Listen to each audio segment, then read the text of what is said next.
Un flash de lumière blanche éclaire le ciel de Crète. Ces étincelles traversent tout entière la côte nord du golfe Saronique. Non loin d'Athènes, cette foudre vient s'abattre au large d'une cité grecque du Péloponnèse. Zeus vient de trancher. C'est ainsi que le roi des dieux consacre cette terre paradisiaque que tous les cieux convoitent. Et voilà que la tempête s'élance, que les nuages dansent et chantent avec vigueur la victoire des dieux. Nous sommes à Trézène en 432. Derrière une brume épaisse, comme l'écume recrachée par une mer très agitée, on distingue sur l'île une vaste étendue de plaines fertiles surplombées de quelques calcaires collines. Elles sont recouvertes de plantations d'agrumes qui parfument l'air d'une étrange fragrance iodée, citronnée. C'est ici que tout commence. C'est là que tout finit. Le terrible spectacle des passions dans l'arène des âmes sous tension. Ici où la quête tragique de pureté malmène nos protagonistes en vérité. Ces âmes en proie à un sort déjà fatalement déterminé. Un destin à peine tracé, qu'il est déjà terminé. La thèse est que Trézène est le berceau d'un héros. Elle a vu naître Thésée. Mais on est peu zen à Trézène depuis que son héros manque à l'appel. Le roi d'Athènes est absent. Le roi d'Athènes est absent, il est en prise avec les enfers. Alors les bouches se taisent et en silence, les esprits à l'unisson prient pour lui. Lui qui jadis se porta volontaire pour les délivrer vaillamment du Minotaure dans un combat mythique. Pléthore de chants épiques consacrés au plus fameux héros de l'Attique, Thésée. Thésée est le fort sexe, Thésée fascine, Thésée intrigue, mais malgré lui, Thésée vexe et il attise les convoitises. Le très complexe Thésée divise. Sa promise, l'agréable Ariane, en fil et frais. Hors du labyrinthe, elle l'aida de son fil, pour finir abandonné, le cœur blessé sur Naxos, l'île où il l'a laissé. Le roi Minos, époux de Pasiphae, donna alors son autre fille à Thésée. Triste union pour une pauvre enfant mariée de force à un vieux cèdre, quand l'innocence perd la raison. Je viens vous parler de Phèdre. C'est au tour de cette jeune sœur d'errer sur Trézène, délaissée par un mari absent, volage adorateur de 1000 objets divers. Alors son folage se meurt face au froid de l'hiver. En secret, Phèdre aime. Elle aime le bel Hippolyte, premier-né de son mari et donc son beau-fils.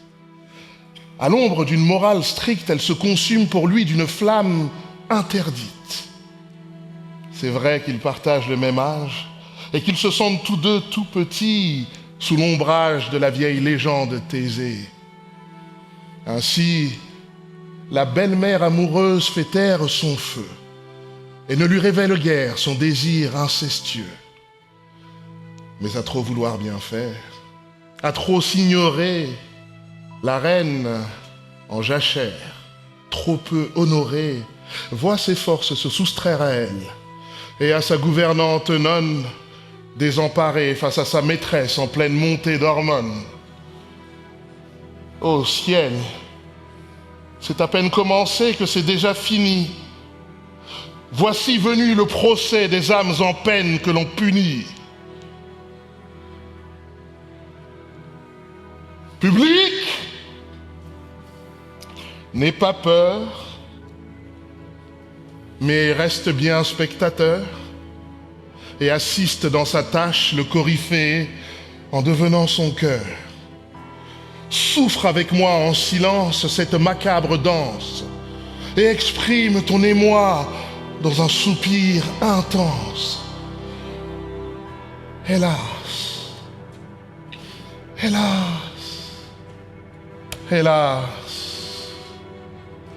Oh, ça commence à peine, mais c'est déjà fini. Oh, ça commence à peine, mais c'est déjà fini. N'allons point plus avant. Demeurons, chère nonne. Je ne me soutiens plus. Ma force m'abandonne. Mes yeux sont éblouis du jour que je revois, et mes genoux tremblants se dérobent sous moi. Hélas, Dieu Tout-Puissant, que nos pleurs vous apaisent. que ces vains ornements, que ces voiles me pèsent. Quelle importune main, en formant tous ces nœuds, a pris soin sur mon front d'assembler mes cheveux. Tout m'afflige et me nuit et conspire à me nuire. Comme on voit tous ces vœux l'un l'autre se détruire, vous-même condamnant vos injustes desseins, tantôt à vous parer vous excitiez nos mains. Vous-même, rappelant votre force première, vous vouliez vous montrer et revoir la lumière. Vous la voyez, madame, et prête à vous cacher, vous haïssez le jour que vous veniez chercher. Noble et brillante auteur d'une triste famille, toi dont ma mère osait se vanter d'être fille qui peut-être rougit du trouble où tu me vois. Soleil, je te viens voir pour la dernière fois. Quoi? Vous ne perdrez point cette cruelle envie? Vous verrai-je toujours renonçant à la vie, faire de votre mort les funestes apprêts? Dieu, que ne suis-je assise à l'ombre des forêts? Quand pourrais-je, au travers d'une noble poussière, suivre de l'œil un char fuyant dans la carrière? Quoi, madame? Insensé, où suis-je, qu'ai-je dit? Où laissais-je égarer mes vœux et mon esprit? Je l'ai perdu. Les dieux m'en ont ravi l'usage, nonne. Je te laisse trop voir mes honteuses douleurs et mes yeux malgré moi se remplissent de pleurs. Ah, s'il vous faut rougir, rougissez d'un silence qui de vos mots encore aigrit la violence. Rebelle à tous nos soins, sourde à tous nos discours, voulez-vous sans pitié laisser finir vos jours? Quelle fureur les borne au milieu de leur course? Quel charme ou quel poison en a tari la source? Les ombres par 3 fois ont obscurci les cieux depuis que le sommeil n'est entré dans vos yeux. Et le jour a 3 fois chassé la nuit obscure depuis que votre corps languit sans nourriture. À quel affreux dessein vous laissez-vous tenter? De quel droit sur vous-même osez-vous attenter? Vous offensez les dieux, auteurs de votre vie. Vous trahissez l'épouse à qui la foi vous lie. Vous trahissez enfin vos enfants malheureux que vous précipitez sous un joug rigoureux. Songez qu'un même jour leur ravira leur mère et rendra l'espérance au fils de l'étrangère. À ce fier ennemi de vous, de votre sang, ce fils qu'une Amazone a porté dans son flanc, cet Hippolyte. Ah, Dieu! Ce reproche vous touche? Malheureuse, quel nom est sorti de ta bouche? Eh bien, votre colère éclate avec raison. J'aime à vous voir frémir à ce funeste nom. Vivez donc, que l'amour, le devoir vous excite. Vivez, ne souffrez pas que le fils d'une Scythe accablant vos enfants d'un empire odieux commande au plus beau sang de la Grèce et des dieux. Mais ne différez point, chaque moment vous tue. Réparez promptement votre force abattue, tandis que de vos jours prêts à se consumer, le flambeau dure encore et peut se rallumer. J'en ai trop prolongé la coupable durée. Quoi? De quelque remords êtes-vous déchiré? Quel crime a pu produire un trouble si pressant? Vos mains n'ont point trempé dans le sang innocent. Grâceuse au ciel, mes mains ne sont point criminelles. Plutôt Dieu que mon cœur fût innocent comme elle. Et quel affreux projet avez-vous enfanté dont votre cœur encore doit être épouvanté? Je t'en ai dit assez. Épargne-moi le reste. Je meurs pour ne point faire un aveu si funeste. Mourez donc, et gardez un silence inhumain, mais pour fermer vos yeux, cherchez une autre main. Quoiqu'il vous reste à peine une faible lumière, mon âme chez les morts descendra la première. 1000 chemins ouverts y conduisent toujours, et ma juste douleur choisira les plus courts. Cruel! Quand ma foi vous a-t-elle déçu? Songez-vous qu'en naissant mes bras vous ont reçu, mon pays, mes enfants, pour vous j'ai tout quitté. Réserviez-vous ce prix à ma fidélité? Quel fruit espères-tu de tant de violence? Tu frémiras d'horreur si je romps le silence. Et que me direz-vous qui ne cède grand Dieu à l'horreur de vous voir expirer à mes yeux? Quand tu sauras mon crime et le sort qui m'accable, je n'en mourrai pas moins, j'en mourrai plus coupable. Madame, au nom des pleurs que pour vous j'ai versés, par vos faibles genoux que je tiens, embrassez, délivrez mon esprit de ce funeste doute. Tu le veux? Lève-toi. Parlez, je vous écoute. Ciel, que lui vais-je dire et par où commencer? Par de vaines frayeurs, cessez de m'offenser. Ô haine de Vénus, ô fatale colère, dans quels égarements l'amour jeta ma mère. Oublions-les, madame, et qu'à tout l'avenir un silence éternel cache ce souvenir. Ariane, ma sœur, de quel amour blessé vous mourûtes au bord où vous fûtes laissée? Que faites-vous, madame? Et quel mortel ennui contre tout votre sang vous anime aujourd'hui? Puisque Vénus le veut, de ce sang déplorable je péris la dernière et la plus misérable. Aimez-vous?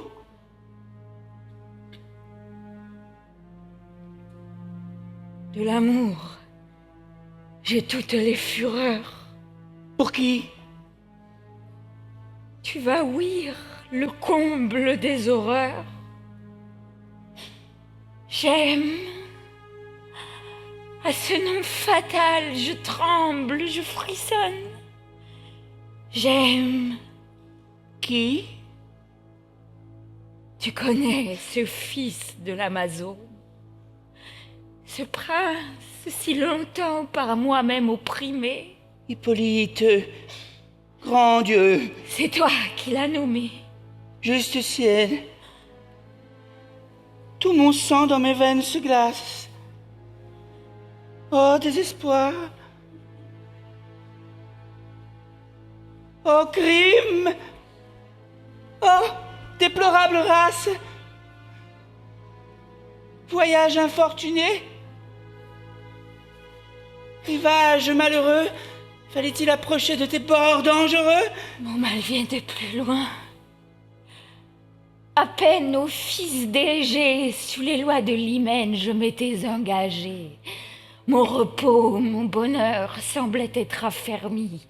Athènes me montra mon superbe ennemi.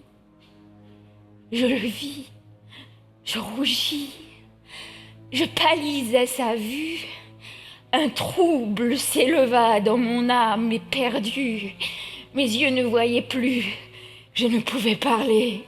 Je sentis tout mon corps étransir et brûler. Je reconnus Vénus et ses feux redoutables d'un sang qu'elle poursuit, tourments inévitables. Par des vœux assidus, je crus les détourner. Je lui bâtis un temple et pris soin de l'orner. De victimes, moi-même à toute heure entourée, je cherchais dans leurs flancs ma raison égarée. D'un incurable amour, remèdes impuissants. En vain, sur les autels, ma main brûlait l'encens. Quand ma bouche implorait le nom de la déesse, j'adorais Hippolyte. Et le voyant sans cesse, même au pied des autels que je faisais fumer, j'offrais tout à ce Dieu que je n'osais nommer. Je l'évitais partout, au comble de misère. Mes yeux le retrouvaient dans les traits de son père. Contre moi-même, enfin, j'osais me révolter. J'excitais mon courage à le persécuter.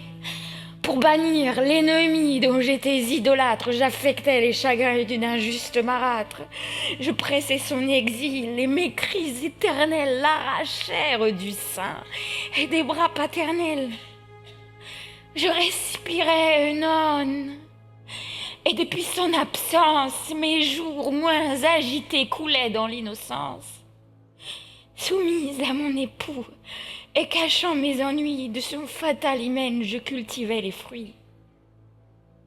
Vaine précaution, cruelle destinée, par mon époux, lui-même à Trézène amené, j'ai revu l'ennemi que j'avais éloigné. Ma blessure trop vive, aussitôt a saigné. Ce n'est plus une ardeur dans mes veines cachées. C'est Vénus, tout entière à sa proie attachée. J'ai conçu pour mon crime une juste terreur. J'ai pris la vie en haine et ma flamme en horreur. Je voulais en mourant prendre soin de ma gloire et dérober au jour une flamme si noire. Je n'ai pu soutenir tes larmes, tes combats. Je t'ai tout avoué. Je ne m'en repens pas. Pourvu que de ma mort, respectant les approches, tu ne m'affliges plus par d'injustes reproches, et que tes vains secours cessent de rappeler un reste de chaleur tout prêt à s'exhaler. Je voudrais vous cacher une triste nouvelle, madame, mais il faut que je vous la révèle. La mort vous a ravi votre invincible époux, et ce malheur n'est plus ignoré que de vous. Mais enfin, que dis-tu? Que la reine abusée en vain demande au ciel le retour de Thésée, et que par des vaisseaux arrivés dans le port, Hippolyte, son fils, vient d'apprendre sa mort. Ciel,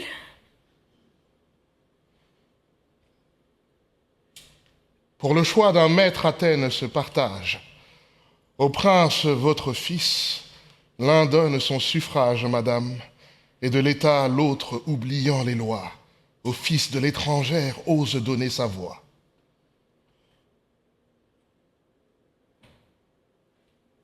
Madame, je cessais de vous presser de vivre. Déjà même au tombeau, je songeais à vous suivre. Pour vous en détourner, je n'avais plus de voix. Mais ce nouveau malheur vous prescrit d'autres lois. Votre fortune change et prend une autre face.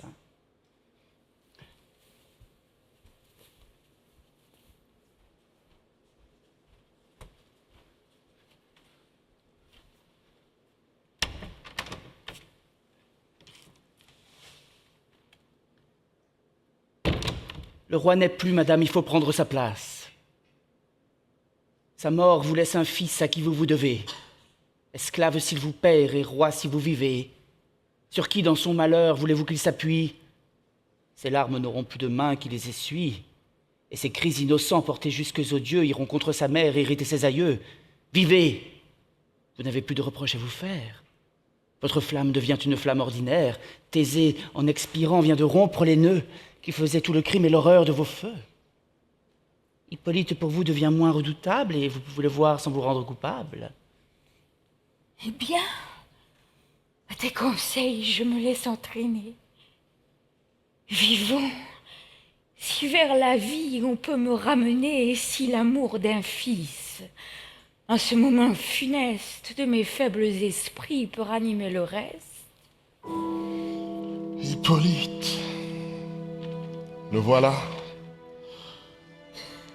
Le voilà qui s'avance, errant, pâle et tremblant. Le voilà dans une transe, inarrêtable tourbillon où ses pensées s'égarent, son esprit en sinistre trahi par l'œil hagard. Troublé par la nouvelle du décès de son père, et dont la couronne le somme de se méfier de son frère. Il ignore encore pourtant l'autre danger, le plus sommaire, ce drame familial qui l'oppose à sa belle-mère. Oh, ça commence à peine, mais vers quoi donc fuit-il, alors que c'est fini? Que veut donc Hippolyte? Hélas, hélas. Seigneur, la reine vient et je l'ai devancée, elle vous cherche. Moi? J'ignore sa pensée, mais on vous est venu demander de sa part. Phèdre veut vous parler avant votre départ. Phèdre, que lui dirais-je?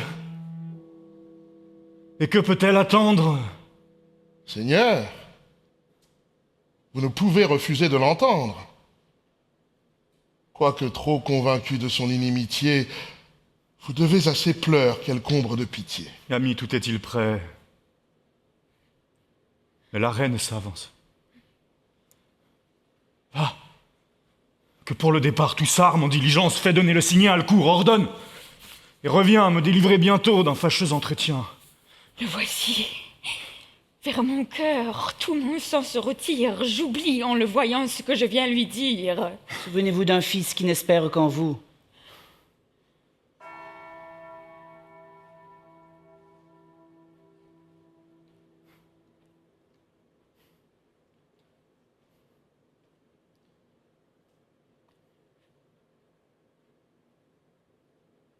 On dit qu'un prompt départ vous éloigne de nous, Seigneur. À vos douleurs, je viens joindre mes larmes.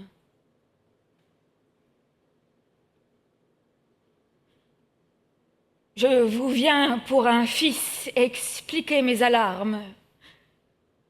Mon fils n'a plus de père et le jour n'est pas loin qui de ma mort encore doit le rendre témoin.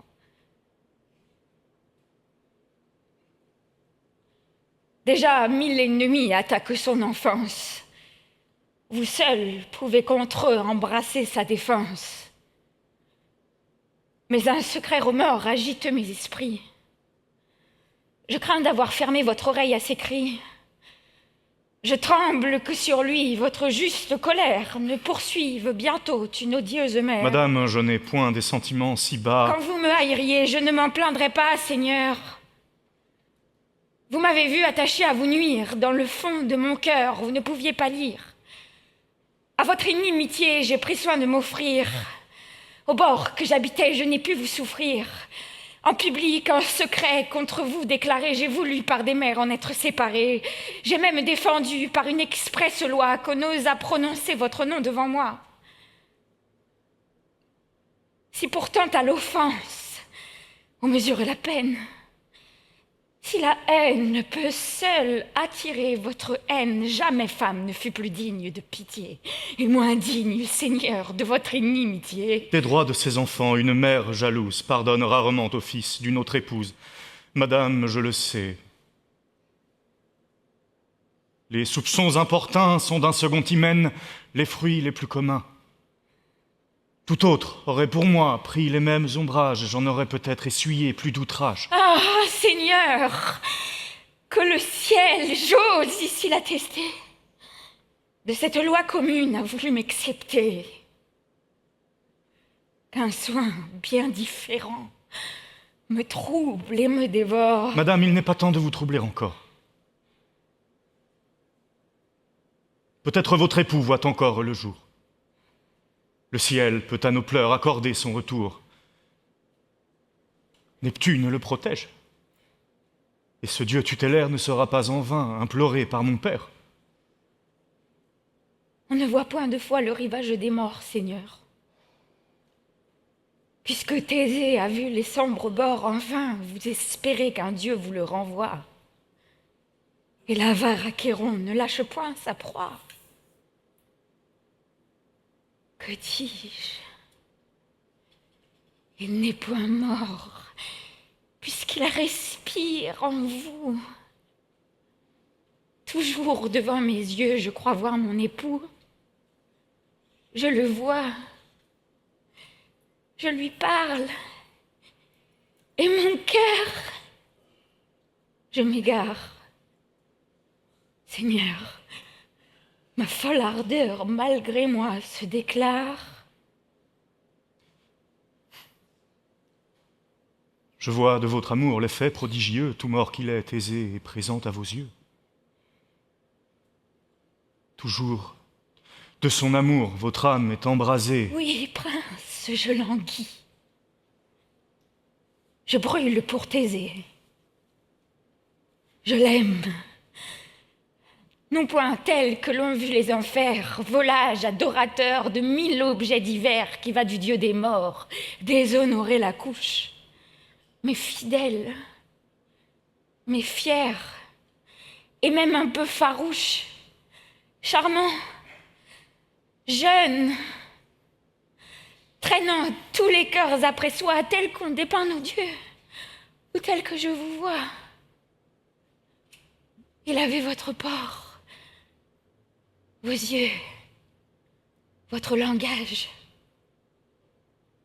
Cette noble pudeur colorait son visage lorsque de notre crête il traversa les flots dignes, sujets des vœux des filles de Minos. Que faisiez-vous alors? Pourquoi sans Hippolyte des héros de la Grèce assembla-t-il l'élite?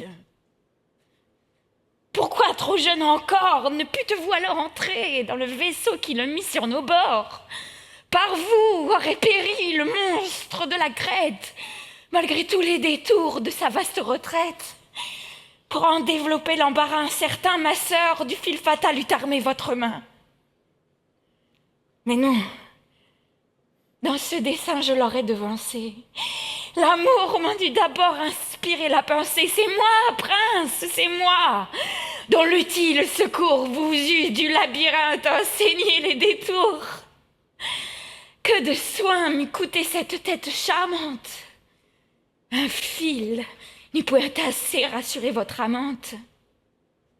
Compagne du péril qu'il vous fallait chercher, moi-même devant vous j'aurais voulu marcher, et Phèdre au labyrinthe avec vous descendu, ce serait avec vous retrouvé ou perdu. Qu'est-ce que j'entends, madame? Oubliez-vous que Thésée est mon père et qu'il est votre époux?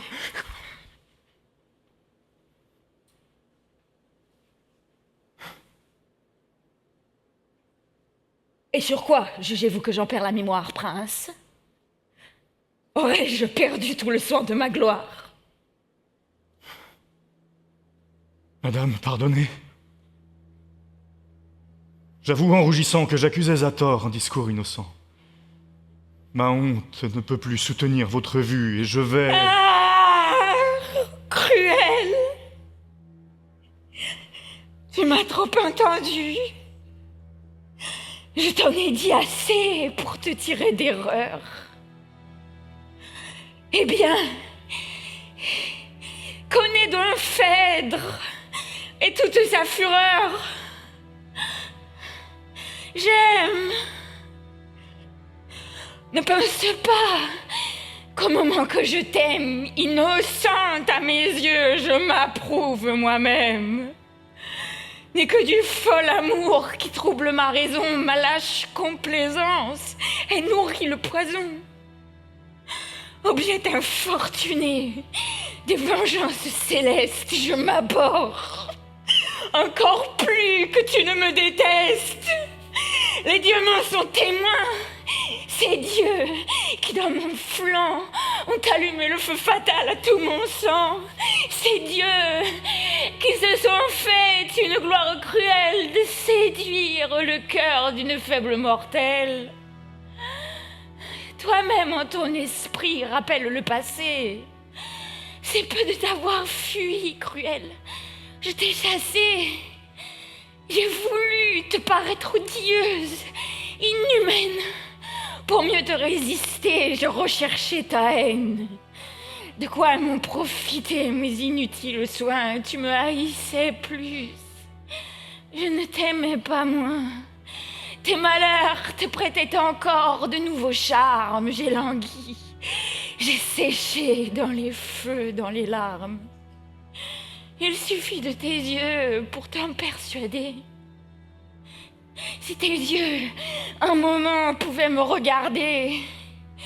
Que dis-je, cet aveu que je te viens de faire, cet aveu si honteux, le crois-tu volontaire?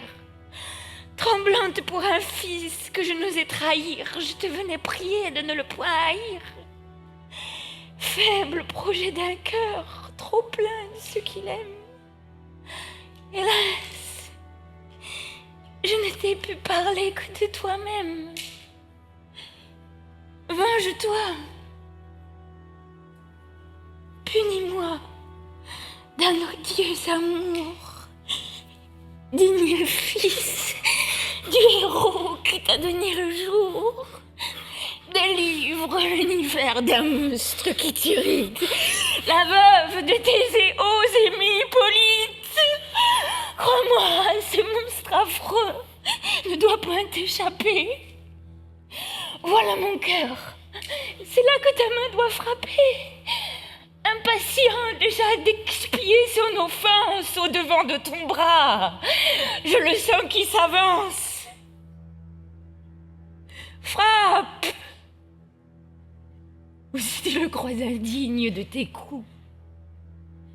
Si ta haine m'envie un supplice si doux, ou si d'un sang trop vil ta main serait trempée, au défaut de ton bras, prête-moi ton épée, donne...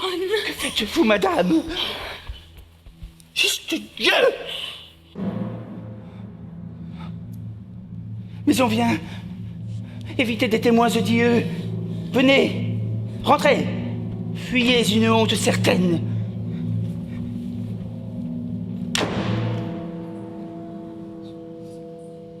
Est-ce Phèdre qui fuit, ou plutôt qu'on entraîne? Pourquoi? Seigneur, pourquoi ces marques de douleur? Je vous vois sans épée, interdit, sans couleur. Théramène, fuyons. Ma surprise est extrême. Je ne puis sans horreur me regarder moi-même. Phèdre, mais non. Grand Dieu, qu'en un profond oubli, cet horrible secret demeure enseveli. Si vous voulez partir, la voile est préparée. Mais Athènes, Seigneur, s'est déjà déclarée. Ses chefs ont pris les voix de toutes ces tribus. Votre frère l'emporte, et Phèdre a le dessus. Phèdre? Un héros chargé des volontés d'Athènes, de l'État en ses mains vient remettre les rênes. Son fils est roi, Seigneur. Dieu qui la connaissait, est-ce donc sa vertu que vous récompensez? Cependant, un bruit sourd veut que le roi respire. On prétend que Thésée apparut dans les pires. Mais moi qui l'y cherchais, Seigneur, je sais trop bien... N'importe. Écoutons tout et ne négligeons rien. Examinons ce bruit et remontons à sa source. S'il ne mérite pas d'interrompre ma course, partons. À quelque prix qu'il en puisse coûter, mettons le sceptre aux mains dignes de le porter. Ciel, comme il m'écoutait! Par combien de détours l'insensible a longtemps éludé mes discours, comme il ne respirait qu'une retraite prompte, et combien sa rougeur a redoublé ma honte. Pourquoi détournais-tu mon funeste dessein? Hélas, quand son épée allait chercher mon sein, a-t-il pas dit pour moi, me l'a-t-il arraché? Il suffit que sa main, que ma main l'ait une fois touchée. Je l'ai rendu horrible à ses yeux inhumains, et ce fer malheureux profanerait ses mains. Ainsi, dans vos malheurs, ne songeant qu'à vous plaindre, vous nourrissez un feu qu'il vous faudrait éteindre. Ne vaudrait-il pas mieux, digne sang de Minos, dans de plus nobles soins chercher votre repos, contre un ingrat qui plaît recourir à la fuite, régner et de l'État embrasser la conduite? Moi, régner, moi, ranger un État sous ma loi quand ma faible raison ne règne plus sur moi.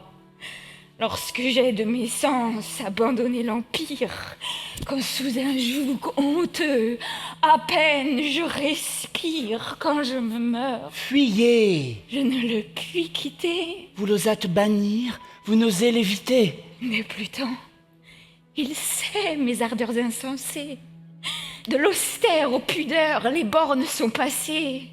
J'ai déclaré ma honte aux yeux de mon vainqueur, et l'espoir, malgré moi, s'est glissé dans mon cœur.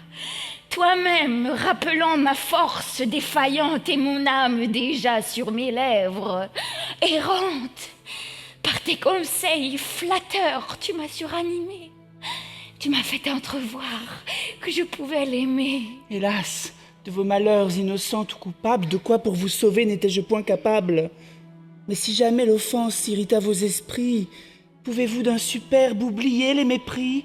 Avec quels yeux cruels sa rigueur obstinée vous laissait à ses pieds, peu s'en faut prosterné, que son farouche orgueil le rendait odieux. Que Phèdre en ce moment n'avait-elle mes yeux? Non, il peut quitter cet orgueil qui te blesse. Nourri dans les forêts, il en a la rudesse. Hippolyte, endurci par de sauvages lois, entend parler d'amour pour la première fois. Peut-être sa surprise a causé son silence, et nos plaintes peut-être ont trop de violence. Songez qu'une barbare en son sein l'a formée. Quoique si t'es barbare, elle a pourtant aimé. Il a pour tout le sexe une haine fatale. Je ne me verrai point préféré de rival. Enfin,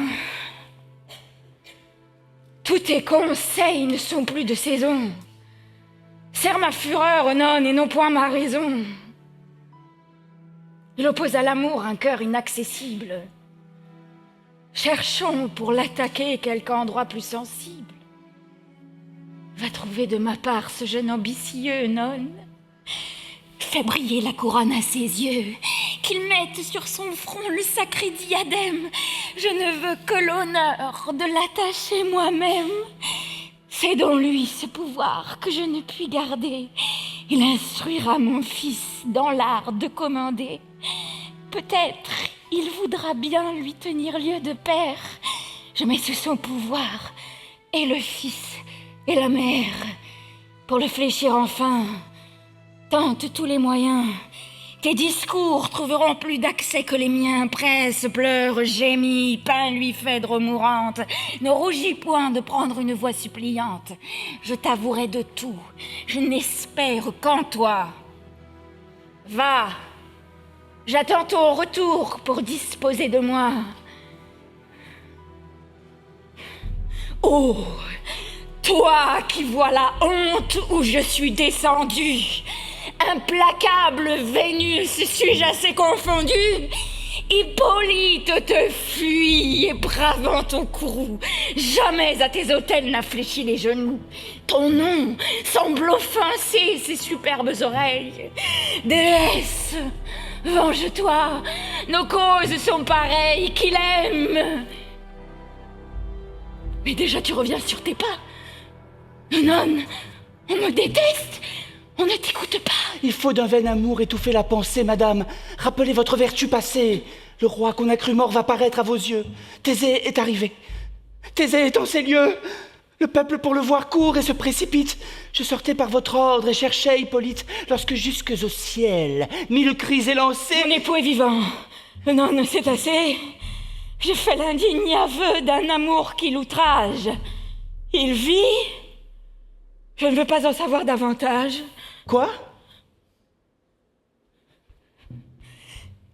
Je te l'ai prédit, mais tu n'as pas voulu. Sur mes justes remords, tes pleurs ont prévalu. Je mourrai ce matin digne d'être pleuré. Je suivis tes conseils. Je meurs déshonorée. Vous mourrez? Juste ciel, qu'ai-je fait aujourd'hui? Mon époux va paraître, et son fils avec lui.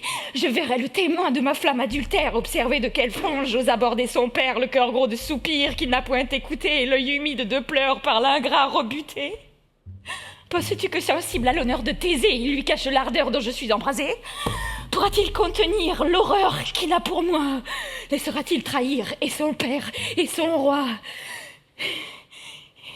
Il se tairait en vain. Je sais mes perfidies, non, et ne suis point de ces femmes hardies qui, goûtant dans le crime une tranquille paix, ont su se faire un front qui ne rougit jamais. Je connais mes fureurs, je les rappelle toutes. Il me semble déjà que ces murs, que ces voûtes vont prendre la parole et prêts à m'accuser. Attendent mon époux pour le désabuser. Mourons de tant d'horreur qu'un trépas me délivre. Est-ce un malheur si grand que de cesser de vivre? Hippolyte est heureux qu'aux dépens de vos jours, vous-même en expirant appuyez ses discours. À votre accusateur, que pourrais-je répondre? Je serai devant lui trop facile à confondre. De son triomphe affreux, je le verrai jouir, et compter votre honte à qui voudra l'ouïr. Ah! Que plutôt du ciel la flamme me dévore. Mais ne me trompez point, vous est-il cher encore? De quel œil voyez-vous ce prince audacieux? Je le vois comme un monstre effroyable à mes yeux. Pourquoi donc lui céder une victoire entière? Vous le craignez? Osez l'accuser la première du crime dont il peut vous charger aujourd'hui. Qui vous démentira? Tout parle contre lui? Son épée en vos mains, heureusement laissée. Votre trouble présent, votre douleur passée, son père par vos cris dès longtemps prévenu, et déjà son exil par vous-même obtenu. Moi, que j'ose opprimer et noircir l'innocence. Mon zèle n'a besoin que de votre silence. Tremblante comme vous, j'en sens quelques remords. Vous me verriez plus prompte à affronter 1000 morts. Mais puisque je vous perds sans ce triste remède, votre vie est pour moi d'un prix à qui tout cède. Je parlerai.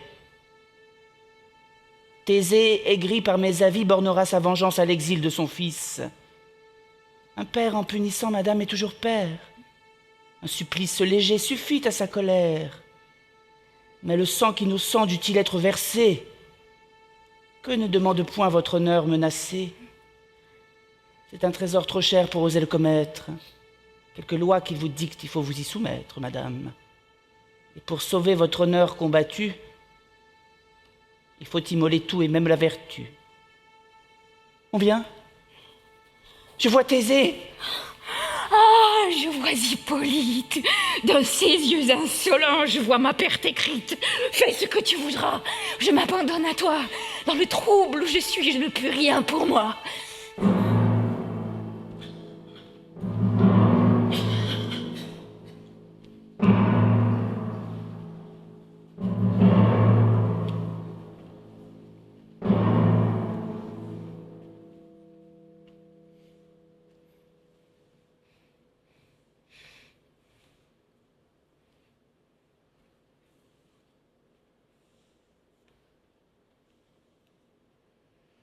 La fortune à mes vœux cesse d'être opposée, madame. Et dans vos bras, mais... Arrêtez, Thésée, et ne profanez point de transport si charmant. Je ne mérite plus ces doux empressements. Vous êtes offensé. La fortune, jalouse, n'a pas en votre absence épargné votre épouse. Indigne de vous plaire et de vous approcher, je ne dois désormais songer qu'à me cacher.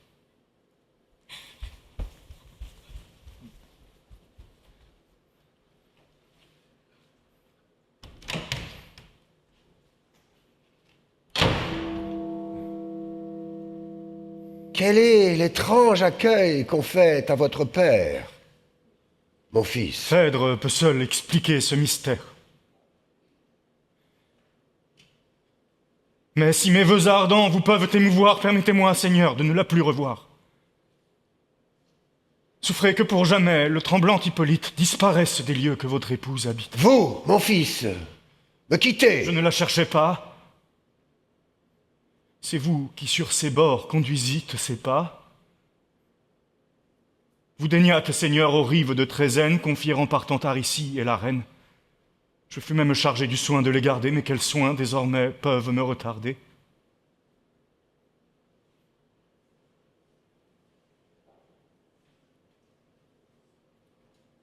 Assez dans les forêts mon oisive jeunesse, sur de vils ennemis, a montré son adresse. Ne pourrais-je en fuyant un indigne repos, d'un sang plus glorieux teindre mes javelots? Et moi, fils inconnu d'un si glorieux père, je suis même encore loin des traces de ma mère.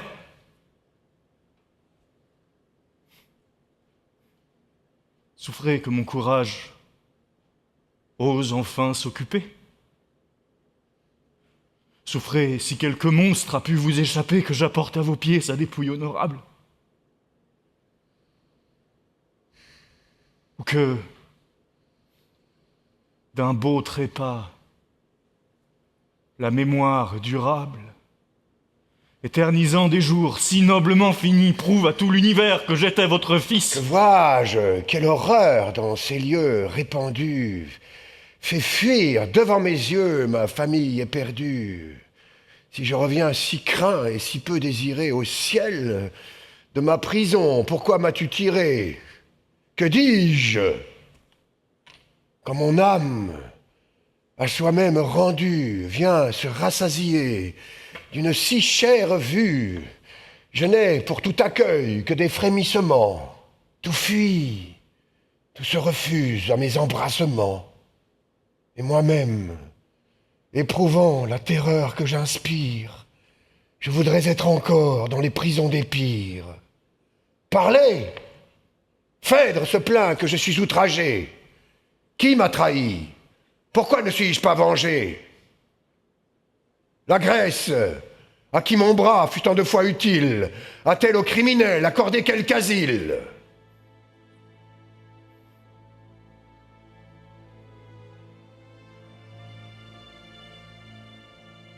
Vous ne répondez point.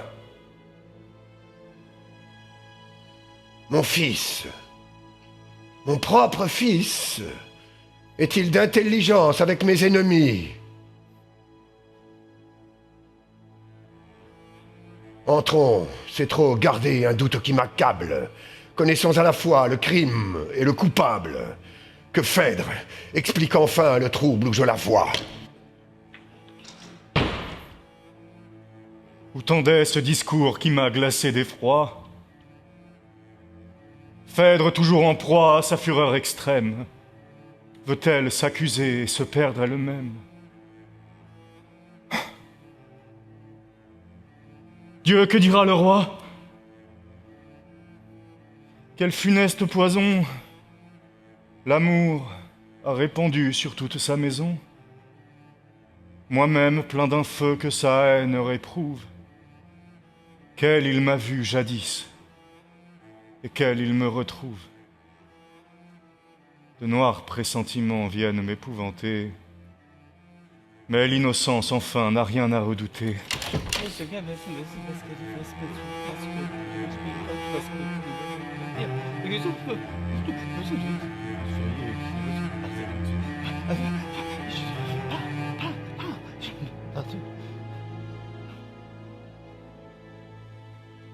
Ah, qu'est-ce que j'entends?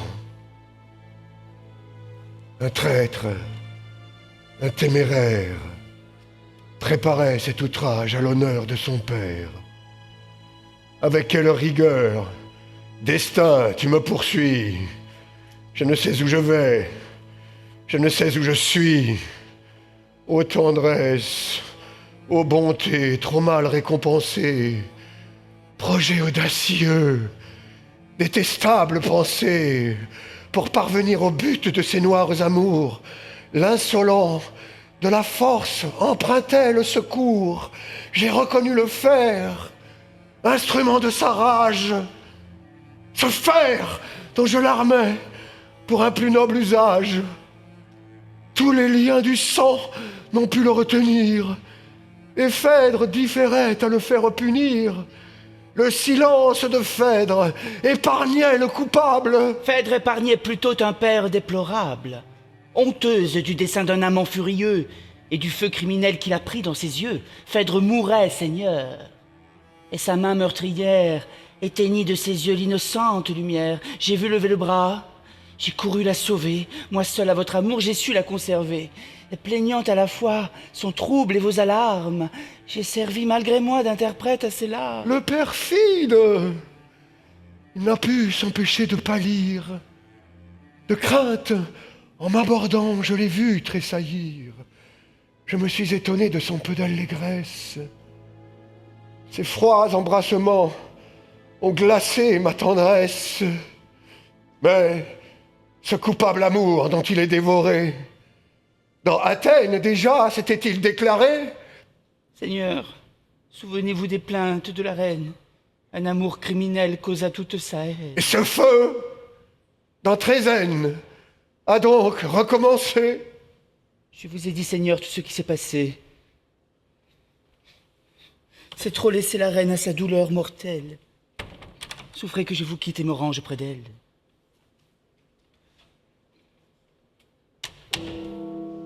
Ah! Le voici! Grand Dieu! À ce noble maintien, quel œil ne serait pas trompé comme le mien? Faut-il que sur le front d'un profane adultère brille de la vertu le sacré caractère? Et ne devrait-on pas, à des signes certains, reconnaître le cœur des perfides humains?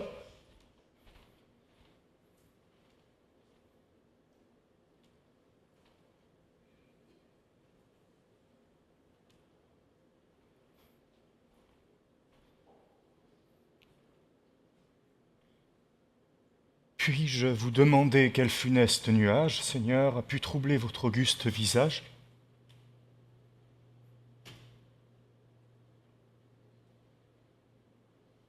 N'osez-vous confier ce secret à ma foi? Perfide, oses-tu bien te montrer devant moi? Monstre qu'a trop longtemps épargné le tonnerre, reste impur des brigands dont j'ai purgé la terre. Après que le transport d'un amour plein d'horreur jusqu'au lit de ton père a porté ta fureur, tu m'oses présenter une tête ennemie. Tu parais dans des lieux pleins de ton infamie, et ne va pas chercher, sous un ciel inconnu, des pays où mon nom ne soit point parvenu. Fuis, traître! Ne viens point braver ici ma haine, et tenter un courroux que je retiens à peine. C'est bien assez pour moi, de l'opprobre éternel, d'avoir pu mettre au jour un fils si criminel, sans que ta mort, encore, honteuse à ma mémoire, de mes nobles travaux, vienne souiller la gloire. Fuis! Et si tu ne veux qu'un châtiment soudain t'ajoute au scélérat qu'a puni cette main, prends garde que jamais l'astre qui nous éclaire ne te voie en ces lieux mettre un pied téméraire. Fuis, dis-je! Et sans retour, précipitant tes pas, de ton horrible aspect, purge tous mes états. D'un amour criminel, Phèdre accuse Hippolyte. Un tel excès d'horreur rend mon âme interdite. Tant de coups imprévus m'accablent à la fois qu'ils m'ôtent la parole et m'étouffent la voix. Traître! Tu prétendais qu'en un lâche silence, Phèdre ensevelirait ta brutale insolence. Il fallait, en fuyant, ne pas abandonner le fer qui dans ses mains aide à te condamner. Ou plutôt il fallait, comblant ta perfidie, lui ravir tout d'un coup la parole et la vie. Un mensonge si noir. Justement irrité, je devrais faire ici parler la vérité, Seigneur. Mais je supprime un secret qui vous touche. Approuvez le respect qui me ferme la bouche. Et sans vouloir vous-même augmenter vos ennuis, examinez ma vie et songez qui je suis. On sait de mes chagrins l'inflexible rigueur. Le jour n'est pas plus pur que le fond de mon cœur. Et l'on veut qu'Hippolyte ait pris d'un feu profane. Oui, c'est ce même orgueil, lâche, qui te condamne. Je vois de tes froideurs le principe odieux. Phèdre seul charmait tes impudiques yeux, et pour tout autre objet, ton âme indifférente dédaignait de brûler d'une flamme innocente. Non, mon père. Ce cœur, c'est trop vous le scellez, n'a point d'un chaste amour dédaigné de brûler.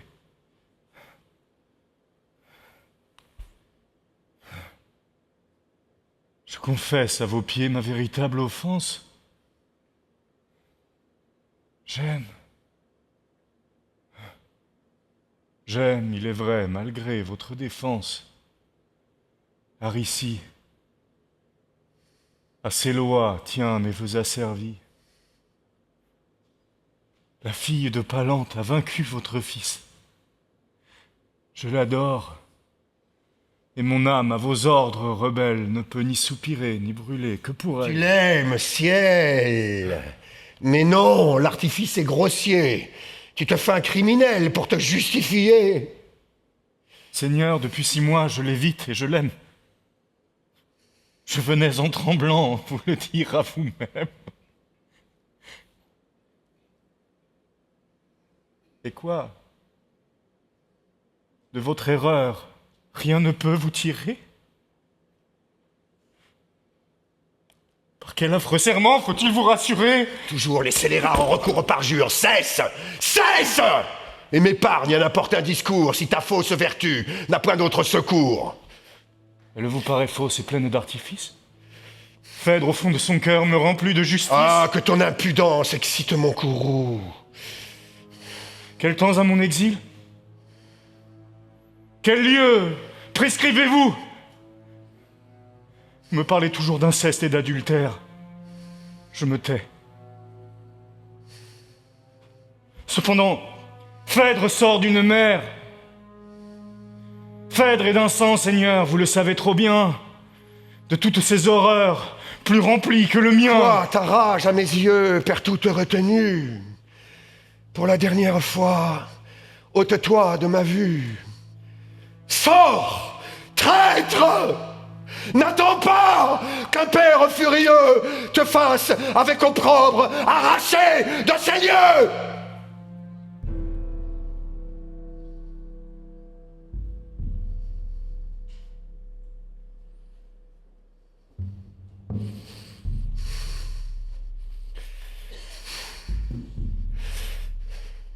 Misérable, tu cours à ta perte infaillible.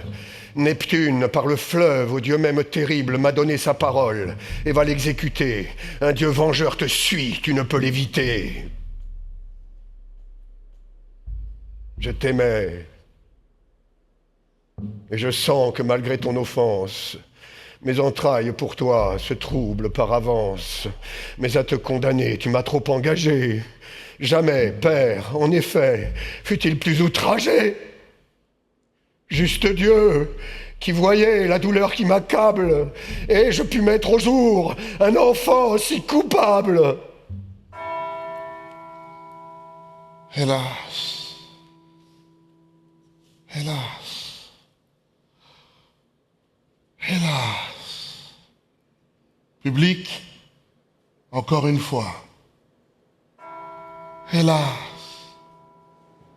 hélas. Prête-moi donc ta voix. Hélas, hélas. Murmure ta supplique. Hélas, hélas.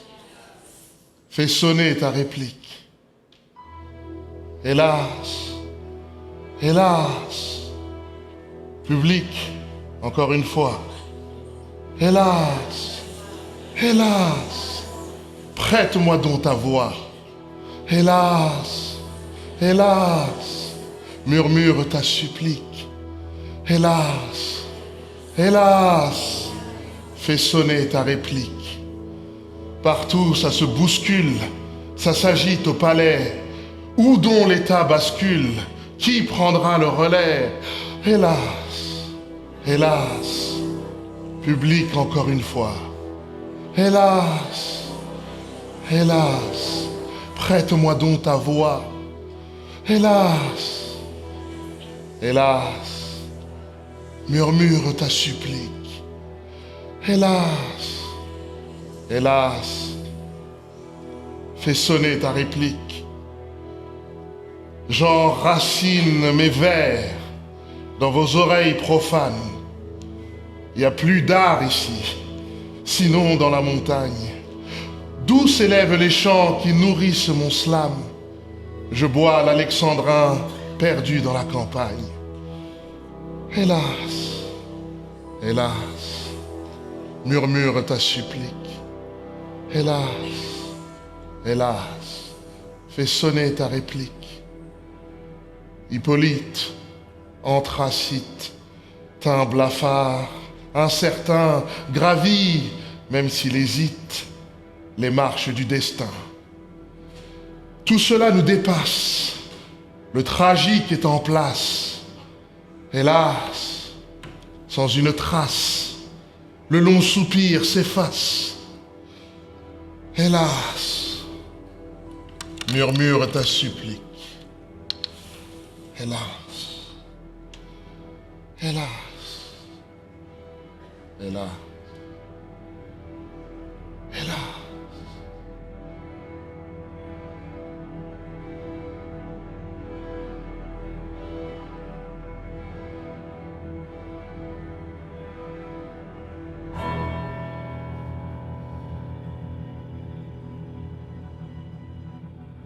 Seigneur, je viens à vous pleine d'un juste effroi. Votre voix redoutable a passé jusqu'à moi. Je crains qu'un prompt effet n'ait suivi la menace. S'il est temps encore, épargnez votre race. Respectez votre sang, j'ose vous en prier. Sauvez-moi de l'horreur de l'entendre crier. Ne me préparez point la douleur éternelle de la voir faire répandre à la main paternelle. Non, madame, en mon sang, ma main n'a point trempé, mais l'ingrat toutefois ne m'est point échappé. Une immortelle main de sa perte est chargée. Neptune me la doit, et vous serez vengés. Neptune vous la doit. Quoi? Vous vous irritez? Quoi? Craignez-vous déjà qu'il ne soit écouté? Joignez-vous bien plutôt à mes vœux légitimes. Dans toute leur noirceur, retracez-moi ces crimes. Échauffez mes transports, trop lents, trop retenus. Tous ces crimes encore ne vous sont point connus. Sa fureur contre vous se répand en injures. Votre bouche, dit-il, est pleine d'impostures. Il soutient Caricie à son cœur, à sa foi, qu'il l'aime. Quoi, Seigneur? Il l'a dit, devant moi. Mais je sais rejeter un frivole artifice. Espérons de Neptune une prompte justice. Je vais moi-même encore, au pied de ces autels, le presser d'accomplir ses serments immortels. Il part. Quelle nouvelle a frappé mon oreille? Quel feu mal étouffé dans mon cœur se réveille? Quel coup de foudre! Ô ciel! Et quel funeste avis!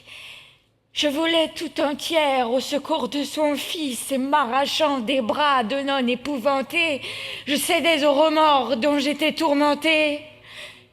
Qui sait même où m'allait porter ce repentir? Peut-être à m'accuser, j'aurais pu consentir.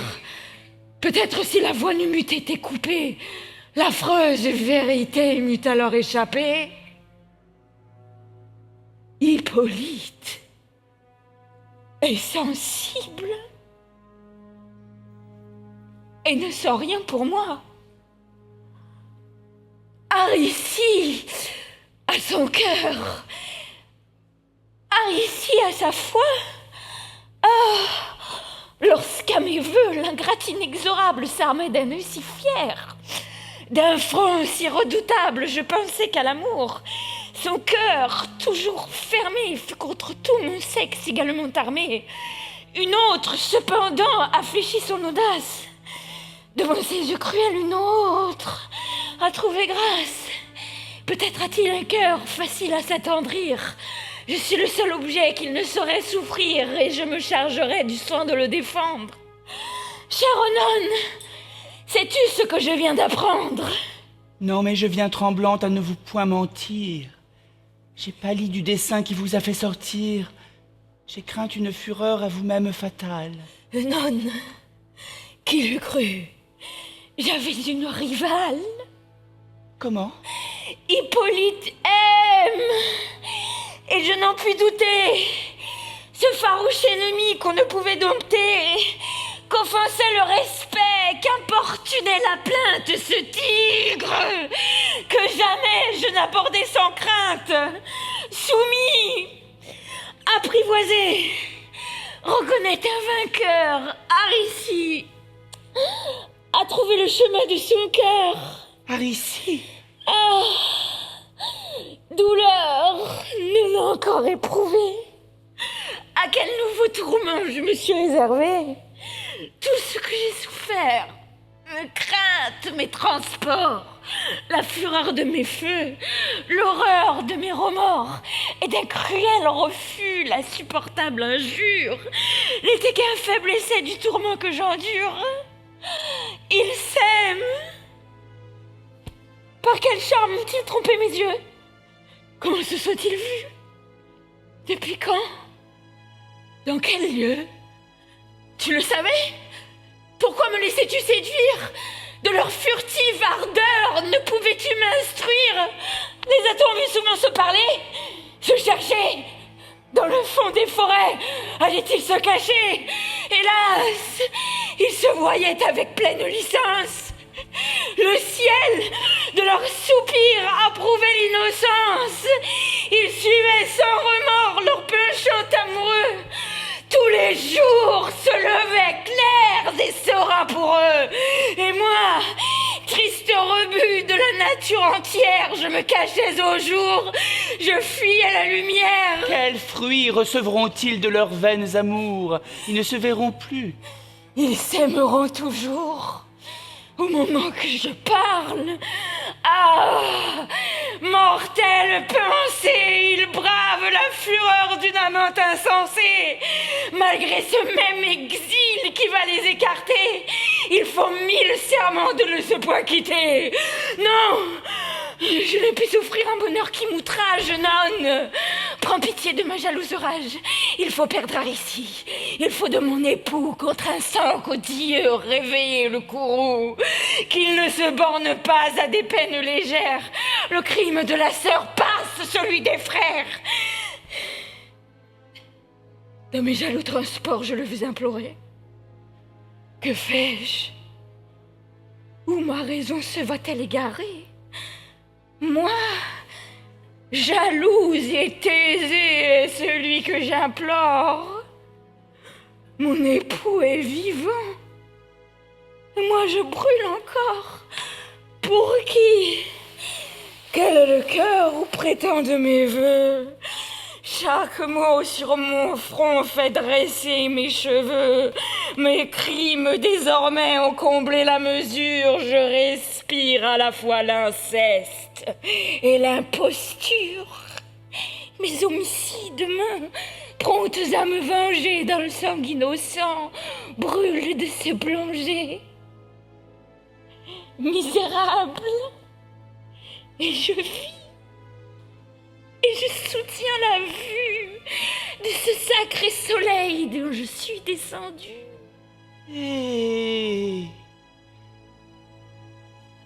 repoussez, madame, une injuste terreur. Regardez d'un autre œil une excusable erreur. Vous aimez. On ne peut vaincre sa destinée. Par un charme fatal, vous fûtes entraînés. Est-ce donc un prodige inouï parmi nous? L'amour n'a-t-il encore triomphé que de vous?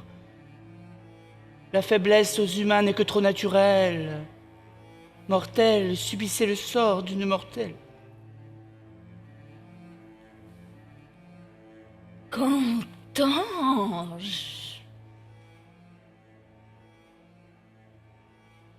Quel conseil ose-t-on me donner?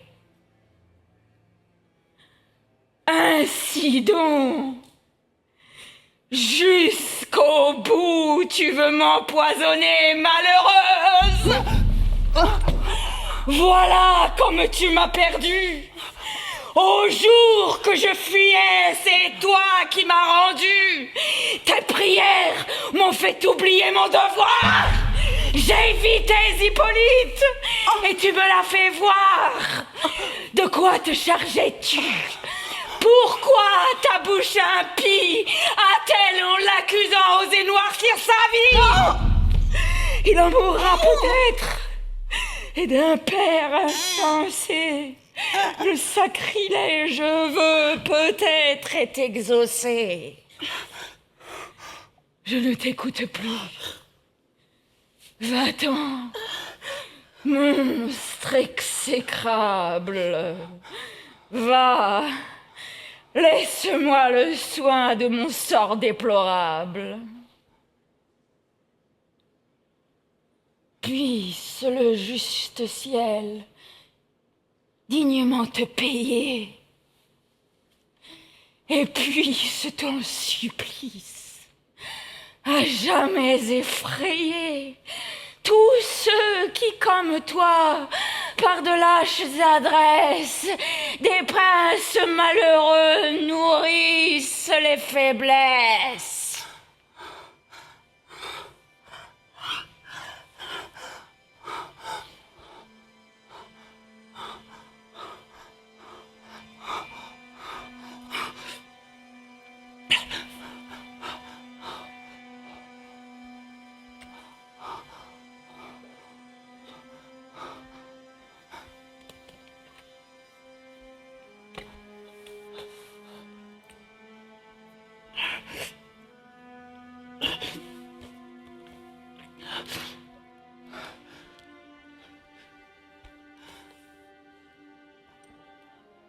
Ah Dieu,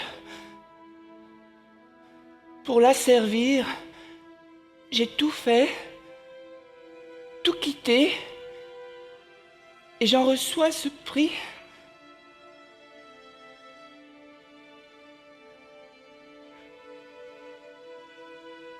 Je l'ai bien mérité.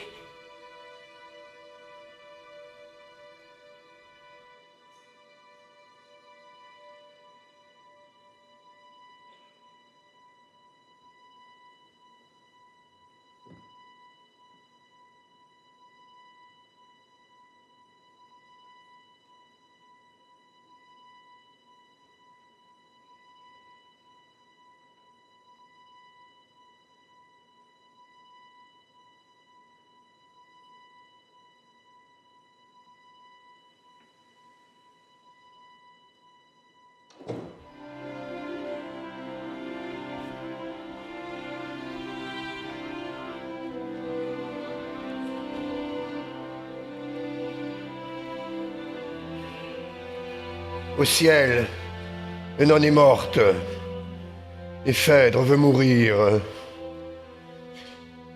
Qu'on rappelle mon fils, qu'il vienne se défendre, qu'il vienne me parler.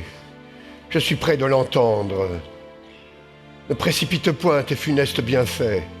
Neptune, j'aime mieux n'être exaucé jamais. J'ai peut-être trop cru des témoins un peu fidèles, et j'ai trop tôt, vers toi, levé mes mains cruelles. Ah, de quel désespoir mes vœux seraient suivis.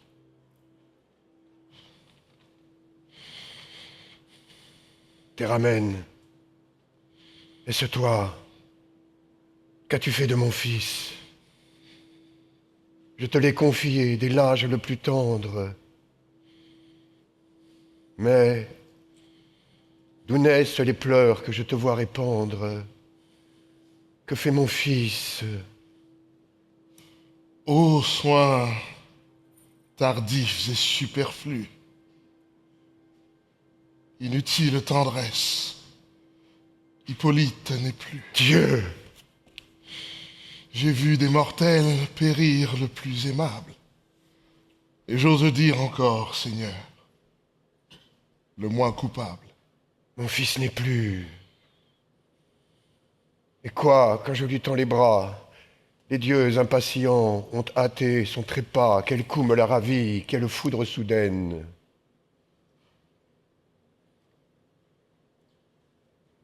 À peine nous sortions des portes de Trézène. Il était sur son char. Ses gardes affligés imitaient son silence, autour de lui rangés. Il suivait, tout pensif, le chemin de Mycène. Sa main sur ses chevaux laissait flotter les rênes. Ces superbes coursiers qu'on voyait autrefois pleins d'une ardeur si noble, obéir à sa voix, l'œil morne maintenant et la tête baissée, semblaient se conformer à sa triste pensée. Un effroyable cri sorti du fond des flots, des airs en ce moment à troubler le repos. Et du sein de la terre, une voix formidable répond en gémissant à ce cri redoutable. Jusqu'au fond de nos cœurs, notre sang s'est glacé. Des coursiers attentifs, le crin s'est hérissé. Cependant, sur le dos de la plaine liquide s'élève un gros bouillon, une montagne humide. L'onde approche, se brise et vomit à nos yeux parmi des flots d'écume. Un monstre furieux, son front large est armé de cornes menaçantes. Tout son corps est couvert d'écailles jaunissantes. Indomptable taureau, dragon impétueux, sa croupe se recourbe en repli tortueux. Ses longs mugissements font trembler le rivage. Le ciel, avec horreur, voit ce monstre sauvage. La terre s'en émeut, l'air en est infecté. Le flot qui l'apporta recule, épouvanté. Tout fuit, et sans s'armer d'un courage inutile, dans le temple voisin, chacun cherche un asile. Hippolyte, lui seul, digne fils d'un héros, arrête ses coursiers, saisit ses javelots, pousse au monstre, et d'un dard lancé d'une main sûre, il lui fait dans le flanc une large blessure. De rage et de douleur, le monstre bondissant vient au pied des chevaux, tomber en mugissant, se roule et leur présente une gueule enflammée qui les couvre de feu, de sang et de fumée. La frayeur les emporte. Et sourds à cette fois, ils ne connaissent plus ni le frein ni la voie. En efforts impuissants, leur maître se consume. Ils rougissent le mort d'une sanglante écume. On dit qu'on a vu même en ce désordre affreux un dieu qui d'aiguillons pressait leurs flancs poudreux. À travers les rochers, la peur les précipite. Les cieux crient et se rompent. L'intrépide Hippolyte voit voler en éclats tout son char fracassé. Dans les rênes lui-même, il tombe, embarrassé.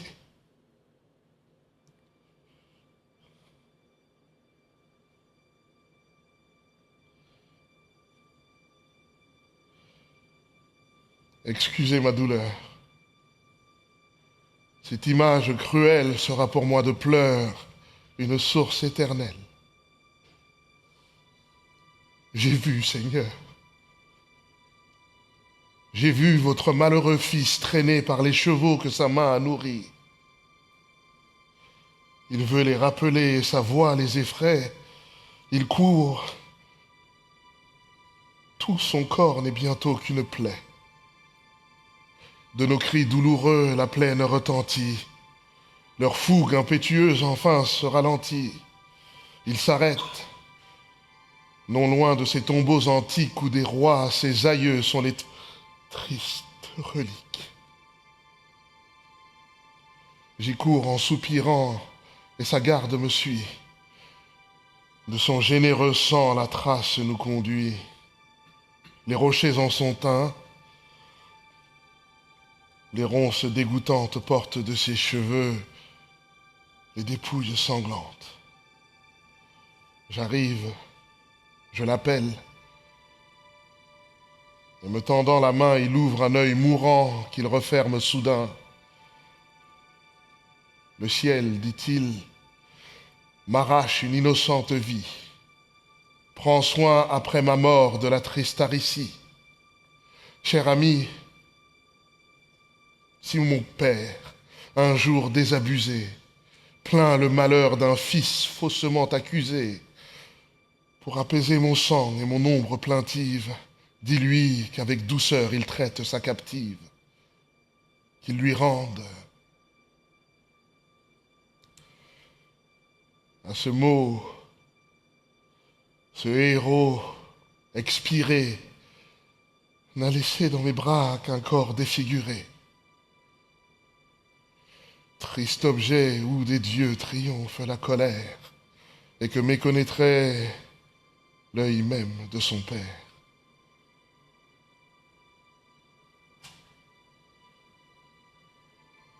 Ô mon fils, cher espoir que je me suis ravi, inexorable Dieu qui m'avait trop servi, à quel mortel regret ma vie est réservée. À quel mortel regret ma vie est réservée.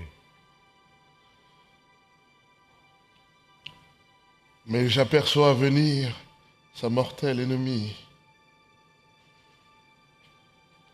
Eh bien, vous triomphez, et mon fils est sans vie. Ah, que j'ai lieu de craindre et qu'un cruel soupçon, l'excusant dans mon cœur, m'alarme avec raison. Mais, madame, il est mort. Prenez votre victime. Jouissez de sa perte, injuste ou légitime. Je consens que mes yeux soient toujours abusés. Je le crois criminel puisque vous l'accusez. Son trépas à mes pleurs offre assez de matière, sans que j'aille chercher d'odieuses lumières qui, ne pouvant le rendre à ma juste douleur, peut-être, ne feraient qu'accroître mon malheur. Laissez-moi, loin de vous, et loin de ce rivage de mon fils déchiré, fuir la sanglante image, confus, persécuté d'un mortel souvenir, de l'univers entier, je voudrais me bannir. Tout semble s'élever contre mon injustice. L'éclat de mon nom même augmente mon supplice. Moins connu des mortels, je me cacherai mieux. Je hais jusqu'aux soins dont m'honorent les dieux, et je m'en vais pleurer leur faveur meurtrière, sans plus les fatiguer d'inutiles lumières. Laissez-moi, quoi qu'ils fissent pour moi, leur funeste bonté ne me saurait payer de ce qu'ils m'ont ôté. Non, Thésée, il faut rompre un injuste silence. Il faut à votre fils rendre son innocence. Il n'était point coupable. Ah, père infortuné, et c'est sur votre foi que je l'ai condamné, cruel. Pensez-vous être assez excusé? Les moments me sont chers. Écoutez-moi, Thésée.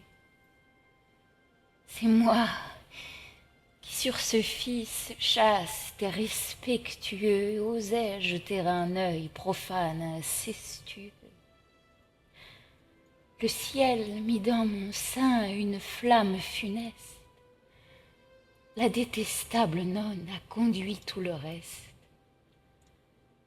j'ai voulu devant vous, exposant mes remords, par un chemin plus lent descendre chez les morts. J'ai pris, j'ai fait couler dans mes brûlantes veines un poison que Médée apporta dans Athènes. Déjà, jusqu'à mon cœur, le venin parvenu, dans ce cœur expirant jette un froid inconnu. Déjà, je ne vois plus qu'à travers un nuage, et le ciel et l'époux que ma présence outrage, et la mort à mes yeux dérobant la clarté, rend au jour qu'il souillait toute sa pureté.